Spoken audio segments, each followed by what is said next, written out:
আসসালামু আলাইকুম বন্ধুরা, আমি আপনাদের সামনে হাজির হয়েছি শুটকি ভর্তা রেসিপি নিয়ে। ফার্স্টে শুটকিটা সিদ্ধ করে বেটে নিব, তারপরে তেল গরম করব।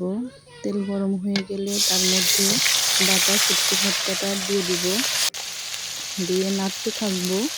তার মধ্যে স্বাদ মতো লবণ, স্বাদ মতো মরিচের গুঁড়া, তবে স্বাদ মতো হলুদের গুঁড়া দিব। তারপরে ভালো করে নাড়তে থাকবো। এখন বন্ধুরা, এটা সব মশলা একসঙ্গে মিশিয়ে নিতে হবে। তারপর পর্যন্ত দেখুন হালকা বাদামি করে আসছে, যত সময় পর্যন্ত না আচারের মতো হবে তত সময় এটা নাড়তেই থাকবো আমরা। তো ফাইনালি বন্ধুরা দেখুন কত সুন্দর কালার এসেছে শুটকি ভর্তার। এটা অনেক সুস্বাদু খেতে।